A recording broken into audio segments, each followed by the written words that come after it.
Hey, you're back. It is so good to finally be back with you, Zach. Schedule has been crazy, but here we are, getting ready to cover another week You're of the talking too Ghost much. I need to Xfinity. run the info. Bye.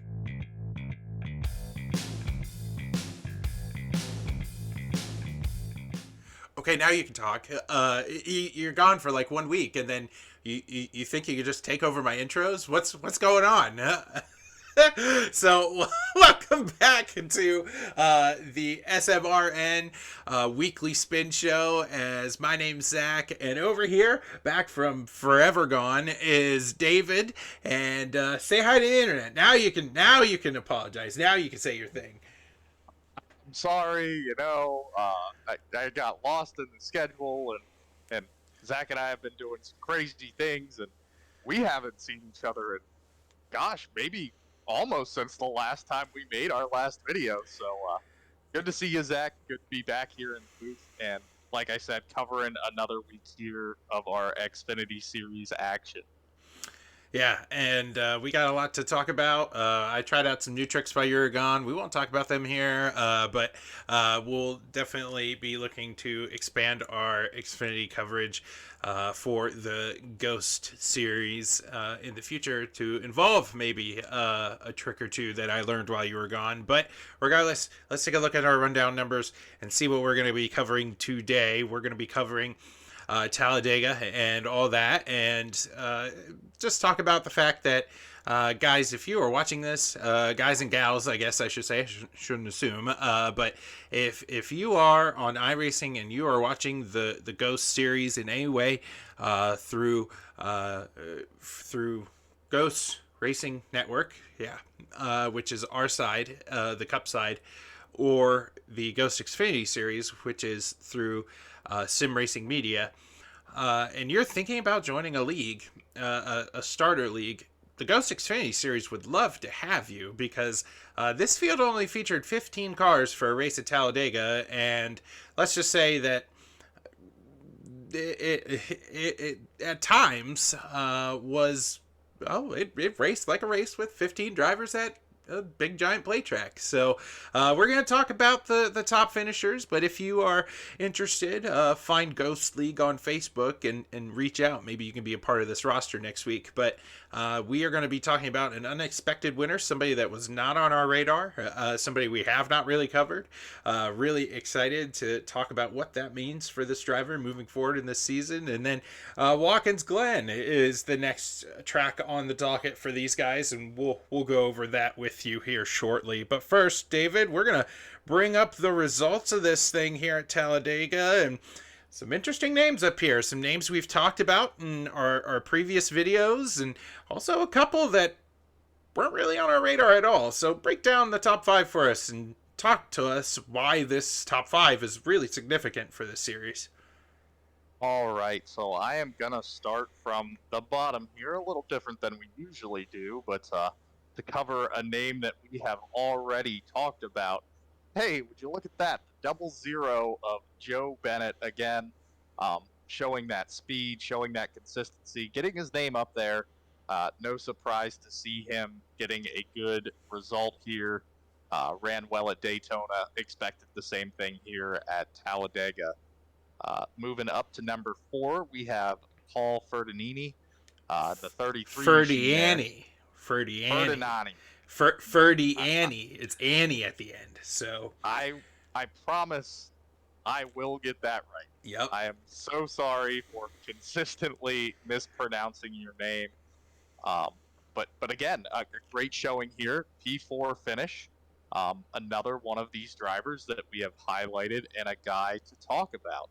Um, Number 3 here, Shane Ledoux, a driver that we didn't mention in our guys to watch, but I know for me personally, this is a driver that even though we didn't mention him, I have seen consistent fast runs out of.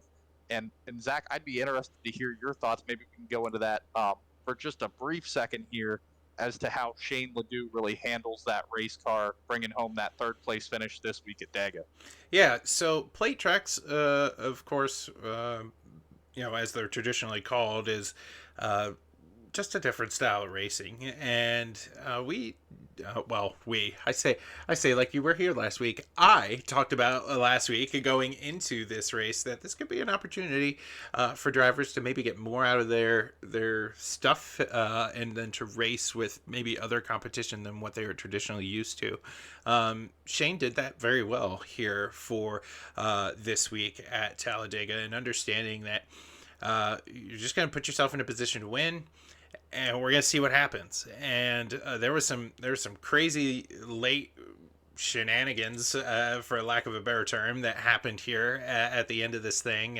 And for a driver like Ledoux, just putting yourself up there in the mix and rolling dice and see what happens. That's really how I race, right? You put yourself in the top 10, you hope for the best, and if stuff falls your way, then stuff falls your way. And I'm sure that racing this way throughout the season will continue to yield results on a top 5 finisher chart. And in this week, for Shane, a podium finish. Absolutely. Great way to put it. As you said, just putting yourself in that position to get that great finish at the end of the race. Moving up to our second place finisher, Jeff Radke. 51 machine, 61 machine. Great run out of this car, doing an absolute fantastic job. This is the guy he said was the one to beat. He's had back-to-back wins. I think he went 3 weeks in a row, if I'm not mistaken. Two, maybe 3. Yeah. But definitely one of those guys that, hey, this is the guy that you want to find on the racetrack week to week and make your mark. Absolutely fantastic. No surprise to see him here in the top 5. We've talked about him. And then our number 1 finisher, Corey Stahl here in the 66 machine. Not a guy that I have really seen consistently throughout the Xfinity series. And Zach, I know you were so excited to have a new name here in the top 5. Tell me what you saw and what your thoughts were for our winner here at Talladega. Yeah, so like I said, at the end of this thing, we had late race wrecks.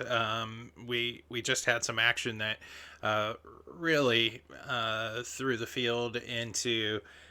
it's just typical Talladega stuff, right? It's not anything out of the norm. You could have 15 cars or you could have 50 cars out there, and if you're iRacing, you're almost guaranteed that something's going to happen there coming to the white flag, and it did.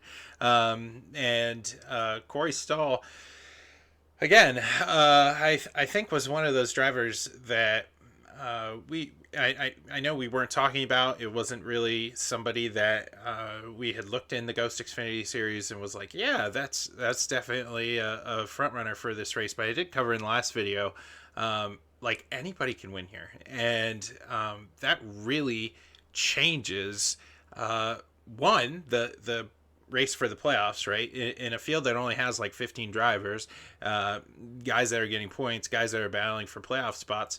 The win's huge for Corey. You have to capitalize where necessary. You have that, let's just say, added pressure of getting a win under your belt during the regular season, and understanding that when we come back here, I'm going to be the name to beat, right? I'm going to be the one that they're all looking for. And I think Corey bought a lot of goodwill at this race, understanding that I'm not going to race over my head, and I'm going to try to capitalize on a week that says anybody can win. And that could really change a driver's momentum from week to week. I wanted to ask you about momentum and really how that could change a driver's perspective. We're kind of in the middle of the regular season. Corey's not really a name we really haven't talked about, and as we sort of center in on our unexpected winner topic, talk to the viewers out there, David. How does a win maybe dramatically affect maybe the psyche of this driver, especially going into a track like Watkins Glen? It's so different, but it's so challenging, but you're riding that momentum. Absolutely. Having that momentum having that confidence in your car, in your strategy, and just really getting that feeling under your belt. I'm a winner in this series. I can do this. Moving into a track as tricky as Watkins Glen, that is a big confidence boost you can put under your belt. Not only did he get a win, looking down the list there, hey, the guy who at least has gone back to back here finished behind me.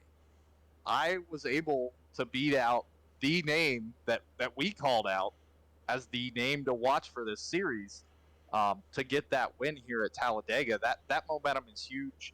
The confidence for this driver should be high, and hopefully we see him carry that at least through this next week, and hopefully into more races throughout this season.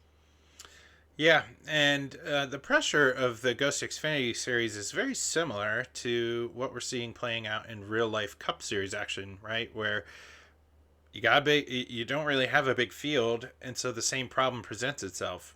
You win, that could be just a normal weekly occurrence. With such few drivers, it's very likely that uh, you're going to have the win spread out through the field, and understand that different drivers are better at different tracks. We very well might be looking on a list here that features no road course ringers. So there might be somebody else that comes out of the blue that shocks us at Watkins Glen. And that's what I really want to get in to with you, David. Oh, man, I can't. I'm back to pressing the buttons, David. I had the rundown over on your screen, and it was just the same thing the whole time. And man, I messed up. I brought the results up and the rundown numbers at the same time. Looks gross. I'm sorry. But we'll get the rundown back up here on the screen. I have the Glen preview as our final topic, but also practice and understanding that this track's really tricky. Tell the viewers out there about this very unique racetrack. All right. Looking at Watkins Glen, we're looking at a 2.5 mile, mainly asphalt track. It's just under 2.5 at 2.45, 2.44 miles, right in that mark. Heading down from the start finish line, a sharp 90-degree turn one, small straightaway into turns 2 and 3 and 4, known as the S's, going up over that hill. Very high speed section of the track here. Great fun to race. But then you're right back on the brakes again, heading into the bus stop, coming around the carousel in turn 9, down another straightaway into turn 10, making that hard left-hand turn, and then again there in 11, coming back to the right and up over the hill again, back towards turn 1, across the start-finish line, with pit road being on the right-hand side this week. Also another thing that drivers will need to watch out for. 11 turns, lefts and rights. We have a road course. We have pit road on the wrong side, pit lanes being on the wrong side. A lot of things for these Xfinity drivers to think about, and being a road course, as you already mentioned, we might not have a road course ringer in this field that we have talked about so far. So I am interested to hear your thoughts, maybe a word or two of advice for these drivers looking at Watkins Glen. Yeah, so my expectations for this is that you got to get used to how Ghost is going to call cautions for this particular course. If I remember correctly, in the past, it was just local cautions and just calling it out and understanding, you can't throw a caution in an iRacing series race that's only 30 laps, 25 laps, and I don't quite know the mileage off the top of my head for the Xfinity Series action here this week, but can't imagine it's too many laps around this thing. So you have to prioritize local cautions and understanding when I'm coming up over this blind hill. There's a very likely chance that somebody can mess up, and you have to be on your toes trying to avoid that. So I think guys paying attention to comms and guys calling out when they're wrecking and how they're wrecking and where they're wrecking, giving those clear instructions is very vital. in terms of certain tips, I said up here on the screen, y'all need to practice. Cup guys need to practice. Uh, I suck at Watkins Glen, and so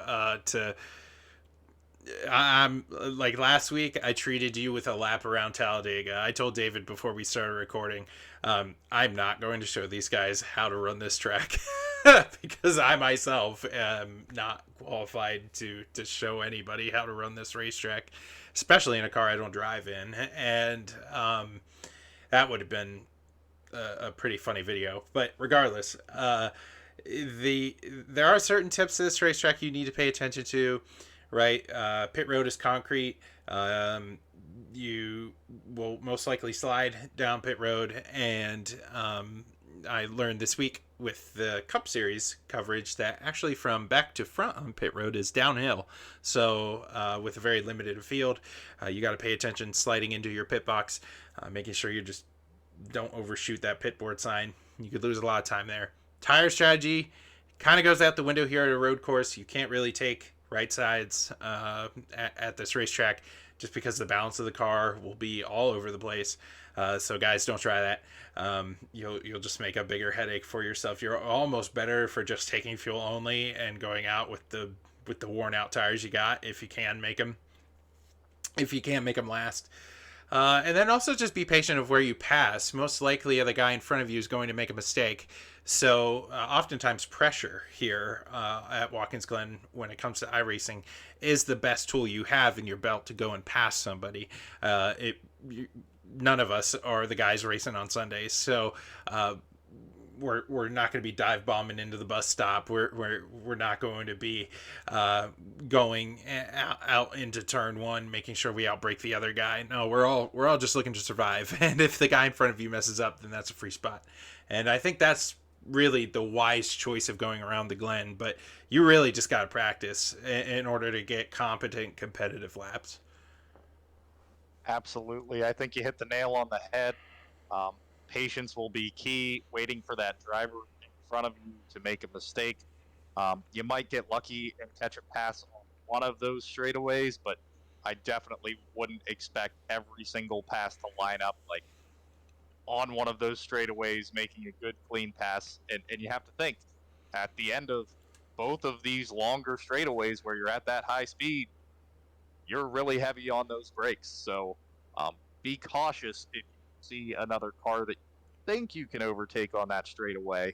There's a big braking zone coming up, and you definitely don't want to overshoot that. And one more thing that I want to make sure that the fan knows and the Xfinity drivers know. You probably watched the races this weekend if you're tuning into this show in real life, and something that is going to be different when you're watching this series play out on Sim Racing Media is that the drivers aren't going to be able to come out of turn one and go on to the, what do you call that, the extra track, the asphalt. Yeah, the extra track, I guess. And that's the same thing with exiting the carousel, that big swooping turn about midway through the racetrack. You saw on Sunday and on Saturday as well, drivers using those areas to continue to carry speed. iRacing deems those places as out of bounds. Like you cannot go out there. So you'll get an off-track marker for that. So just something to keep in mind, because it is a timed penalty the longer you stay out on those marks. So that could be devastating for somebody that might not know. Absolutely. And, you might think that 0.3 of a second or 1/10 of a second penalty wouldn't make a difference. But as we mentioned, maybe that's that one mistake that the driver behind you was waiting for. Yeah. And that's all they needed to make that pass. Yeah. All right, David. Well, I'm happy to have you back here. We're just about approaching the 20-minute mark, so I think these guys have got their fill. So this is one of our longer videos we've done, but there was just so much to cover. We obviously haven't done a show together in a little while, so and David's got a fancy new background, and he's got a wooden background and a fancy gamer chair, and yeah, he's ready to go. And So we're just dishing out all the stops here on SMRN. But any closing thoughts for the Xfinity series moving into this week? Good luck, have patience, and race the Glen in your own way and let things come to you. Don't push it.